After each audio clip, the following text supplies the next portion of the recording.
Hello everybody, welcome back to my little corner of Minecraft, once again here in the Botania room. I've just noticed as I'm looking at myself in the third person that I've got something on my head. A little pink thing over on the right side. Apparently that's the benevolent goddess charm sitting over there. I kind of wish I could, see it somehow better, but no, I can't. Does that help? Not really. I'm pretty sure that's the benevolent goddess charm. Anyway, I guess I get distracted pretty easily. I realized I've made a grave mistake in the last episode. I never drew the name for the next Omega statue. I'm really sorry about that.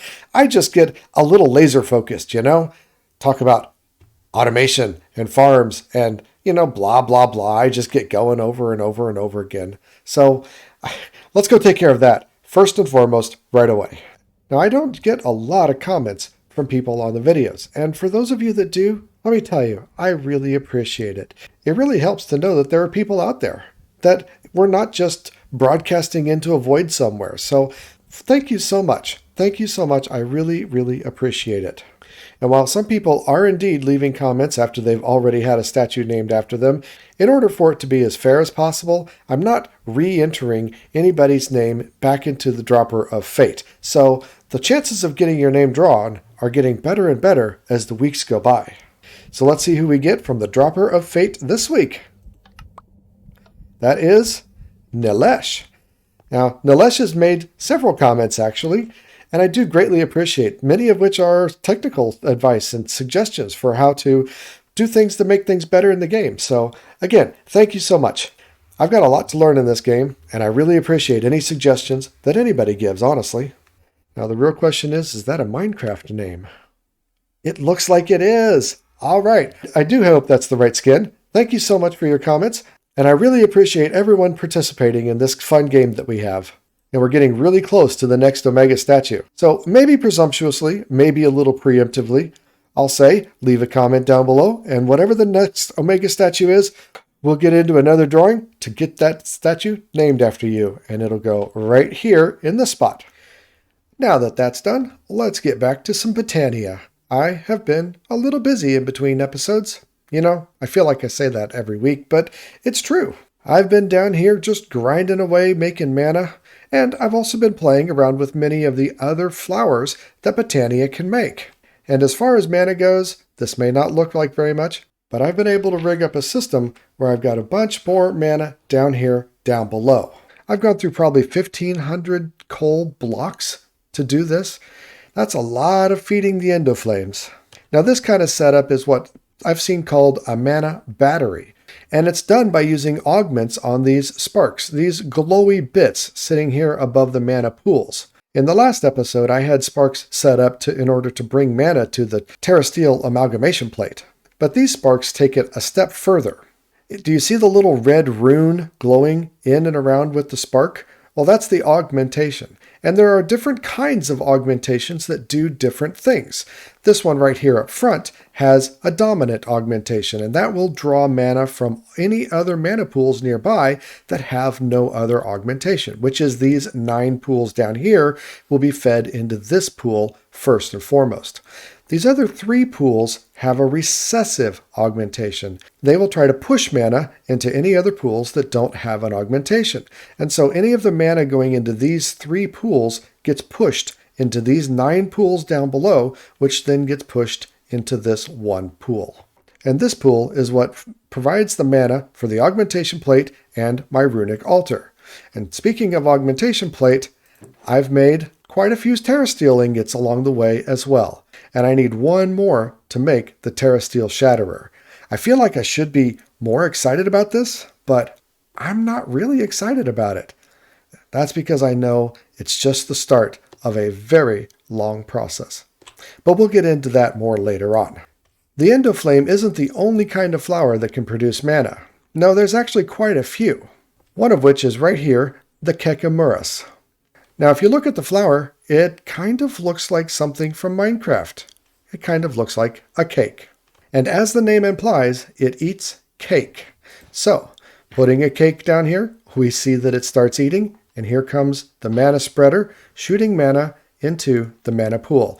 And I've made this little redstone contraption here, which essentially makes this dispenser pop out another cake as soon as one is eaten. So it'll just keep feeding itself. The problem is I got to keep trading with the villagers in order to get cakes. Another interesting one is the thermalily. The thermalily will eat lava. So bop, there it goes. The thermalily has eaten it, and now it's generating mana that way. So you can plant this next to a big lava pool or something and just let it go. It has a pretty slow cooldown. It's not terribly efficient, but it generates a lot of mana. And the cake one generates a lot of mana too. From my experimenting, I needed about 36 cakes in order to generate the same amount of mana that I would get from a stack of coal blocks. Now, that's a big difference. 36 cakes are pretty easy to get by when you're trading with villagers. Stacks of coal blocks, well, not as easy to get. But lava buckets, that's also not so easy to get. So this thermalily is just an example of what they have. All told, there's about a dozen different flowers that you can use that generate mana in different ways. One of them will eat water. One of them wants to eat wool, but only wools of a color in a certain order. One of them likes to eat various foods and doesn't like to eat the same food more than once. One of them uses shulker levitation in order to generate the mana. Some of them, like that, can get pretty complicated, so we tend to stick with the easy ones. But there's one that everybody says is the right way to go, and I don't have it yet, and that is the Interpinium. The Interpinium uses TNT explosions to generate mana. That sounds pretty dangerous to me, don't you think? But of all the flowers, the Interpinium generates the most mana, and I will probably have to do something with them in the near future. But I don't really have a good gunpowder farm, so that's going to have to be solved first before I can go full scale making TNT explosions and getting my mana from Interpinium. There's also a handful of non-mana producing flowers. This right here is the Solagnolia, and basically it makes my ring of magnetization not work in the area nearby. There are several places around the base where my ring of magnetization would cause problems, and this is a prime example. This is my potion brewer. And part of the potion brewer is to use a dispenser to fill the water bottles into here, and then they get sucked down and put into the brew stand. But even without my ring of magnetization, if I stand too close, I'm going to pick up the water bottles. So I really wanted to make sure that I had a Solagnolium here so that I don't disrupt the potion brewer any more than I would otherwise. Another place that matters a lot is right here with my bulk blasting and my washing station. The timing on this is just perfect so that the items get converted before they hit this chute. But if I'm standing too close, I'm going to suck the items toward me and the items won't get washed or smelted properly. So behind here, I've planted a Solagnolium in order to stop that from happening. Now another functional flower is this one here, the Hooper Hawk. Doesn't that look like a hopper? Yep, that's exactly what it's supposed to be. So if I break all this living wood, first of all, I'm not going to pick it up because of the Solagnolium, and second of all, for the most part, they get sucked up and put into this barrel by the Hooper Hawk. Now this one was a little too far away, and that's just a problem I've got to worry about. But that's a really cool functional flower. I definitely think this would be useful in certain farms. But now it's time to get back to making this last piece of steel and constructing the TERRA SHATTERER. Doot, doot, doot, doot, doot, doot, doot. There we go. That went really fast. Okay, big moment here. We finally have the TERRA SHATTERER. Dun dun dun dun! It looks mighty impressive, honestly. So I've done a lot of talking up about the TERRA SHATTERER and how it's so good. Why exactly is it so good? Well, in its present state, it's not really very good at all.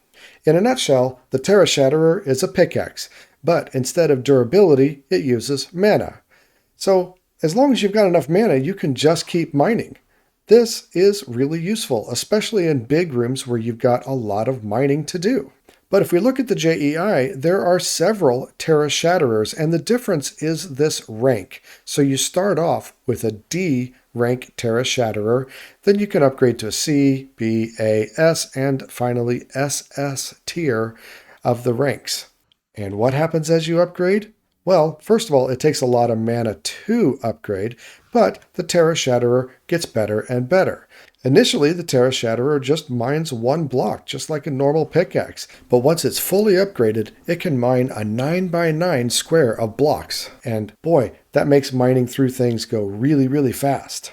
The reason I wasn't so excited about having completed the TERRA Shatterer, though, is because of the mana requirements. Even though this feels like a ton of mana that I've been able to generate, this is 10 pools of mana that I've been able to generate. That's not very much at all when it comes to upgrading the TERRA Shatterer. But I say let's just get started with it, throw it on in there, and see how much we can actually get this thing upgraded. At the moment, you can't really see any difference in the pool because this pool is getting fed from all of the pools down below. That's what all of these particles are flowing into this spark. I don't really know how long this will take, but eventually this will drain all of the mana out of all of the pools. Let's see what we've been able to get so far. So this is already up to a C rank. We've already done the full D rank and almost all the way through the C rank. The problem is each rank takes 10 times the mana that the previous rank took before it. So this is making good progress, but it's going to slow down very, very quickly. So at this point, you can see the pools down below are getting drained quickly, about half full at this point. They were completely full. And the TERRA Shatterer is maybe halfway, not even halfway, through the B rank, heading toward the A rank. But for right now, I'm going to stop this process because I want to save some mana because I need to make even more TERRA Steel. That's right, not done with the TERRA Steel amalgamation plate just yet. I need a few more ingots of TERRA Steel in order to start the next progression. Wow, I went ahead and threw the TERRA Shatterer back in the mana pool, and look at that, it has drained everything. At this point, it's not quite to an A tier, but almost. So yeah, it's going to take a lot more mana, which means I think it's time for a shift in priority. So far, my mana generation has been these Endoflames and this Kekamorus. With the kind of mana production that it seems like I'm going to need, I need to make sure that this is automated. So I think I'll save the next step in the progression for next episode and instead focus the rest of this episode on mana production and how to automate it. Now, without easy villagers automatically trading for cakes, I really don't think there's a better way to automate this, although I do need to hook it up to the refined storage so that it just exports the cakes that I have into this automatic system. This is actually the easy part. So we'll set this up to export cakes into here, and we should see it be filling up. Yeah, so as long as I've got cakes in my refined storage system, which I get from trading, and I've got to do that manually, then it should be able to keep up with and keep feeding the Kekamorus. Now, why don't I have a few more of these? Well, I might get a couple more, but quite frankly, they're expensive. They take one of these Runes of Gluttony, and that takes 2 mana diamonds. So 2 Vault Diamonds and 4 Black Opals makes it pretty expensive. But for the Endoflames, this can definitely be done better. I had several people tell me that I should use the tree farm to automatically make charcoal and then automatically feed the charcoal into the Endoflames. And I think that is the best choice of action for right now. So let's get started adapting that tree farm into making charcoal. I think I need to basically move this up into the ceiling, this chute. And yeah, I went back to a create chute because it'll drop a whole bunch at a time where the Botania open crate would only drop 1. But anyway, I think I'm going to move this further up into the ceiling, which means I got a little excavation to do, and I'll come back when that's done. Now this part will, I think, be a lot more difficult to get right. It's going to be a lot more trial and error, because we don't want this to just be constantly dumping out charcoal onto the Endoflames down below. The Endoflames take time to burn their stuff up, especially the coal blocks, and so we need it to be dumping a little bit at a time and then waiting some time for the coal blocks to finish burning. So for that, I'm using this interval signal timer, which comes from a mod pack that I'm not really sure what it's included in. When you unlock the various groups over here, one of them maybe gives you that interval timer, I think, or maybe not. I really don't know where it comes from. It's from the Gauges and Switches group, but I'm not sure what that is. So anyway, this has a really complicated UI on it that it's going to take some time to get right. So basically, this blue arrow is an indicator of when it turns on. The yellow is an indicator of how long it lasts, and the green is an indicator of how it turns off. And you use these buttons up here, these little, very hard to see buttons up here. So if I click this little blue arrow up, nope, if I right click this little blue arrow, you see down below it says it's got a higher on time. 3.75 seconds, 4 seconds, 4.25 seconds, etc. And there's a little blue arrow down here that takes it down in time. The yellow arrows also control this time, and then the red arrows control how much the redstone signal is, how strong the redstone signal is, whether I want it to be only 11 strength or all the way up to 15. And the green, that's a ramp up rate, I guess, which I don't think we need any ramp up. The question is, can I find time so that it's on such that it drops 32 items and then off for a length of time to give it time for the items to burn up? That is going to be the trick in dealing with this.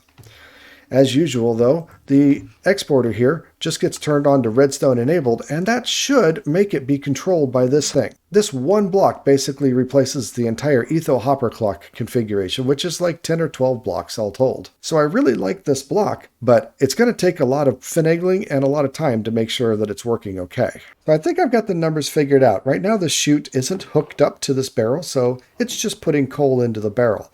When I take it out of standby mode, we can see that a bunch of coal is going into the barrel.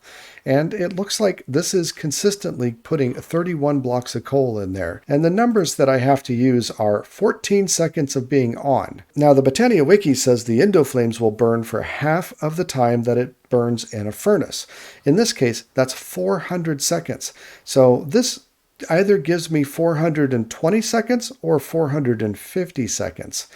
So I think, to be on the side of caution, I think I'm going to go with 450 seconds, just to give time to get the materials through the system here, give the endoflames a chance to actually fire up and actually complete before dropping more stuff out. So I think this is ready. I just need to put the chute onto the other side, and let's give it a test. All right, now the real test begins. Let's turn this on, and let's see what actually falls out down below here. It's definitely, oh, my magnetization ring is having an effect. Oh no. Well, that messes things up. So I've got 7 blocks. Let's throw 7 blocks in. I'll let these burn out and see when the next batch falls. And I'm going to take off my ring of magnetization for right now because I don't want to mess with things. Okay, all of the endoflames have died out. They've consumed all of the fuel, and hopefully within just a few seconds, we'll see the blocks of coal drop out of here. You know, I knew there would be some downtime. This is like, I expected like 30 seconds of downtime, so hopefully my math is right. Okay, there we go.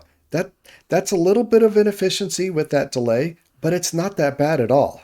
So we're going to run for like 14 seconds to put out enough charcoal, and the endoflames don't grab it until it's been sitting there for a little bit. But there we go. All of the endoflames have fired up.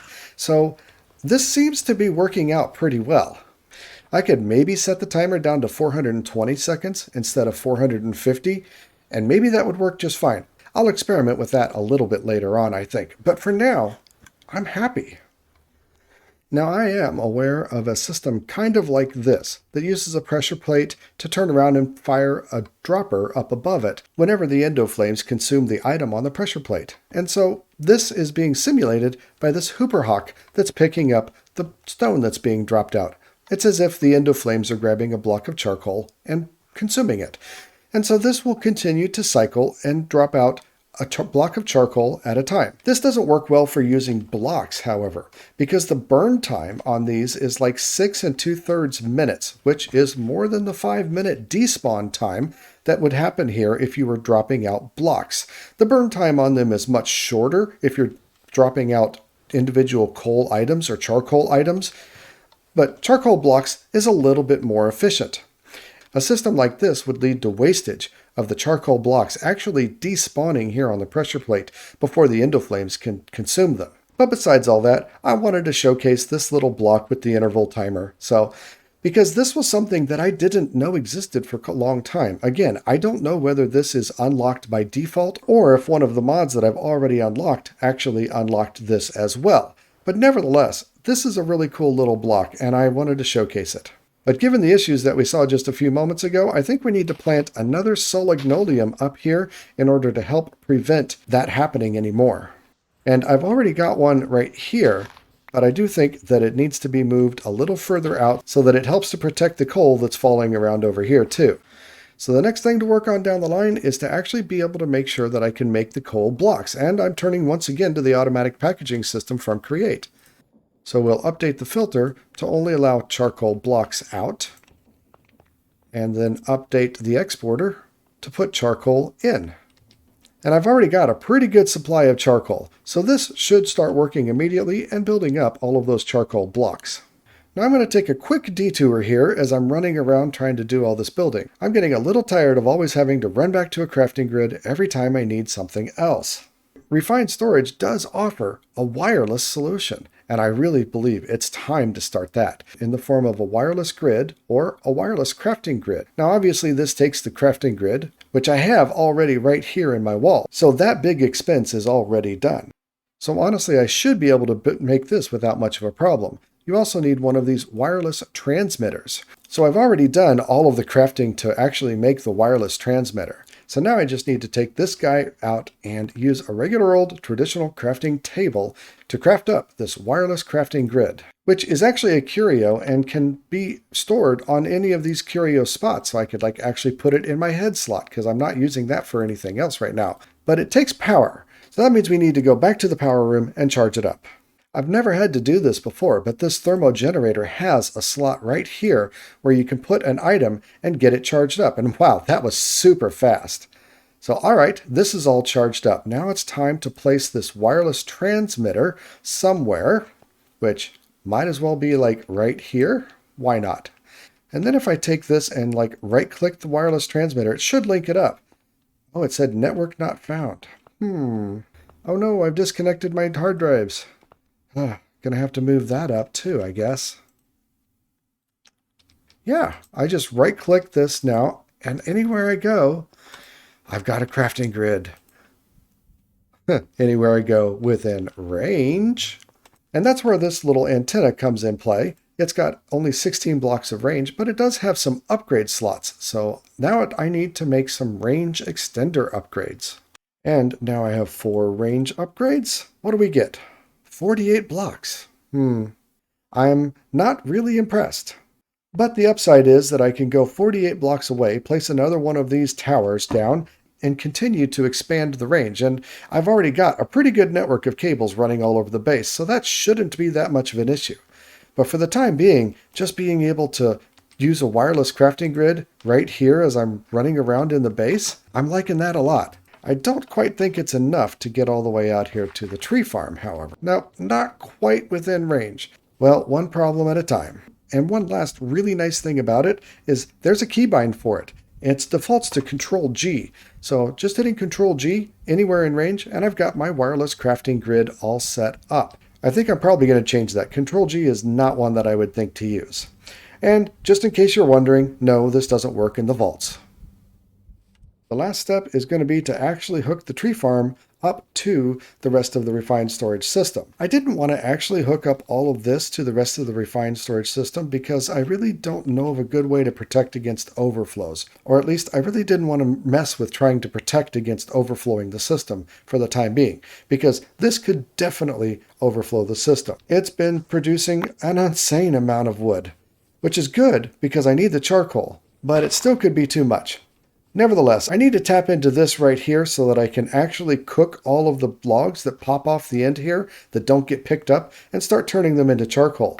All the sticks and saplings and stuff that are extra, because I certainly have enough of them. All of those will just get burned up, I think, or despawn. I don't really care. So yeah, that's what I'm going to do. I'm going to tap into this, use an encased fan with some lava, and just turn it into charcoal, and then have another drawer with another andesite funnel right here picking up the charcoal. And this I'm going to actually import into the rest of the system. Oh boy, overstressed. Tapping into this just was a little too much. I guess I'm going to have to fix that too. All right, well, that wasn't that bad. Initially, I geared this up so that I could make the conveyor belt faster. So by gearing it down one more time, I was able to get things so that they start working once again. And the fan is fortunately blowing in the right place. Now I just got to put in a sign and some lava and keep things all together right here. Well, that all worked, but now my belt is actually going backwards, and I didn't notice that. The rotational direction of Create is one of the things that is rather annoying about it. Well, after too much trouble, I finally have this all working. The conveyor belt had to be slowed down a little bit. So you can see we got the bulk blasting set up right here. The logs pop off the end and sit here for a little while, getting baked until they turn into charcoal, where they're then picked up by the brass funnel and put into the chest back here. The brass funnel is important because sometimes we get a lot of these in one little stack and they'll all convert at the same time, and the funnel needs to pick them up all at the same time. So an andesite funnel isn't good enough, but the funnel is what actually keeps them stuck here long enough so that they can cook and get turned into charcoal. And all of the saplings and extra sticks that get generated, well, they just get burned up. The system is working out pretty well, and it's generating quite a lot of charcoal. Now I just need to actually hook this up to the rest of the refined storage system so that it can go in and get processed and be fed to the endoflames. The nice thing about doing this out here and only bringing in the charcoal is that as I continue to reconfigure the trees for different kinds of woods, maybe I decide I need more birch for whatever reason, it doesn't matter what logs get generated. Anytime there's overflow, they're able to come down here and get turned into charcoal. Right now, it's oak and spruce because, well, they generate a lot. And finally, it is all finally hooked up. And it is importing into the system at a pretty decent clip, too. I thought that this might need a stack upgrade, but I think it'll be okay. We'll just have to wait and see. I think maybe the bigger question is whether this can keep up with it. Right now it's dropping out one item at a time at a fairly slow rate. It attempts to do a round robin over all these items, so there's times where items are not dropping out. But I think if I make a stack upgrade, this will do more than keep up. Well, and this is going to have to get upgraded to a brass funnel then too if I'm dropping a stack at a time. But I think we can get there. Well, a stack upgrade uses an echo, so 4-speed upgrades it is. And I'd say this is probably fast enough anyway. Now I did have a big problem with this. I probably lost a lot of charcoal that despawned right here because when I set up the filter, I used the wrong charcoal block. There are actually 3 charcoal blocks in the game. This one added by Quark is the one that I'm using here, but there is one that's added by Mechanism, and there's one that's added by Thermal Expansion. Since I don't have these mods unlocked, I'm not actually able to create these versions of the charcoal blocks. And this Mechanism version is the one that I had put into the filter. And so a whole bunch of charcoal blocks are stacked up here, unable to come out because the filter wasn't set right. That caused a backlog here, and a whole bunch of items were just sitting here on the conveyor belt, and I think a lot of them despawned. Fortunately, the production seems to be moving at a pretty good clip, and I think we're able to keep up with it. There we go. It's dropping on down. Now let's see it all light up. Whoosh. Nice. I'm not seeing any of the endoflames that aren't lit. Oh, nope, there's the one. There is going to be one, or there should be one, that doesn't get lit, and there it is. So this is good. 31 endoflames feeding into the mana pools is going to be just fine, especially now that it's automated. Wow, time sure does fly. We got a lot done today with making the TERRA Shatterer and fixing the mana production, but I wanted to get so much more done. Oh well, I guess it'll have to wait for the next episode. And in the meantime, I'm going to keep running vaults and gaining levels. I've used a lot of resources in these last few weeks with all of the builds, and I need to restock. So thanks so much for sticking to the end and watching. I'll see y'all later. Remember, be excellent to each other, and I'm out.